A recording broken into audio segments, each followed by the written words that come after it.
Maths chart అని పెట్టాము. ఏంటంటే ఇక్కడ మనం మధ్యలో ఒకరు ఉంటారు, అందరికీ ఐడియా ఉండొచ్చు దాంట్లో. వేరే వాళ్ళకి ఎక్స్ప్లెయిన్ చేయాలి, సిద్ధిపేట వాళ్ళకి అయితే అందరికీ ఐడియా ఉంటుంది, తెలుసు కదా సార్.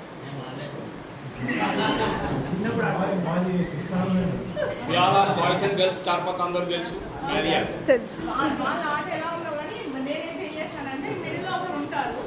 అయితే తెలంగాణ వాళ్ళందరికీ చాయ్ పత్తా తెలుసు, చాయ్ పత్తా తెలుసు. తెలుసు సార్, చేస్తారు జగిత్యాల వాళ్ళకి ఏం అర్థం కావాలి. मैडम चार पात है चार पात चार पत्ता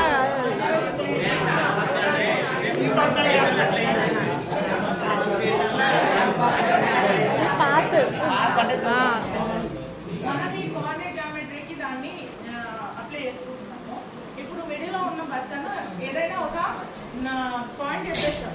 చెప్పినప్పుడు ఈ మిగిలిన నలుగురికి అది ఏ క్వాడ్రంట్లో ఉంటుందో ఐడియా రావాలి, వచ్చి అది కరెక్ట్గా ప్లాట్ చేయాలి. ఈ మధ్యలో ఉన్న వాళ్ళు ఏం చేస్తారంటే ఆపడానికి ట్రై చేస్తారు. ఎవరైనా టచ్ అయితే వాళ్ళ అవుట్ వాళ్ళు మిడిల్లోకి వచ్చారు.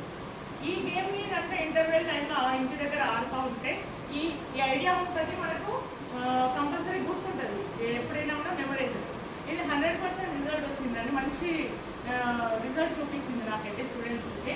క్లాస్లో చేపిస్తే లాస్ట్ స్టూడెంట్ అంటే ఏమి మ్యాథ్స్ నాకు సంబంధం లేదనే వాళ్ళు కూడా గేమ్ ఆడదాం మేడం అనేసి వచ్చేసి గేమ్ ఆడతారు. ఇవన్నీ ఐడెంటిఫై బాగా చేస్తారు. ఇప్పుడు నేను ఫర్ ఎగ్జాంపుల్ నేను -3, -5 చెప్తున్నాను. వీళ్ళు ఎలా ఓకే, -2,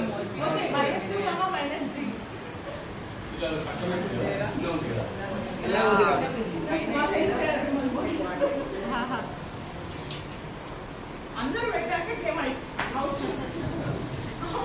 అందరికి పెడితేనే గేమ్ కంప్లీట్ అయినట్టుగా. మీరు పెట్టలేదు, పెట్టాలి. అక్కడ మీరు -2, -3 -2, -3 దగ్గర ప్లాన్ చేయాలి మేడం. -2,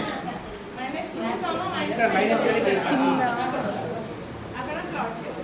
ఆ పాయింట్ దగ్గరికి అందరూ వచ్చేసారు. అందరూ వచ్చేసి అక్కడ ప్లాట్ చేస్తేనే కంప్లీట్ అయినట్టు. ఊరికే మధ్యలో వచ్చిన కాదు, మధ్యలో కాదు.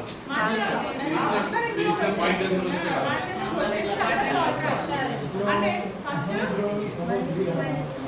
0,3, 3,0 అది కూడా ఎక్స్-యాక్సిస్ మీద పాయింట్ వాళ్ళకి ఐడియా ఉండాలి. అవన్నీ ఐడియా ఫస్ట్ ఏంటంటే ఫస్ట్ బేసిక్ ఏం చేయాలంటే పాయింట్స్ కంటే ముందు క్వాడ్రాంట్ చెప్పాలి. థర్డ్ క్వాడ్రాంట్లోకి వెళ్ళండి, ఫోర్త్ క్వాడ్రాంట్లోకి వెళ్ళండి అంటే అందరూ అందులోకి వెళ్ళాలి. ఫస్ట్ క్వాడ్రాంట్స్ అలవాటు అయ్యాక ఈ పాయింట్స్ గురించి ట్రై చేస్తే ఇంకా అప్పుడు ఐడియా ఉండాలి. ఎక్సెల్ కరెక్ట్ చేయాలని ఆలోచన కాబట్టి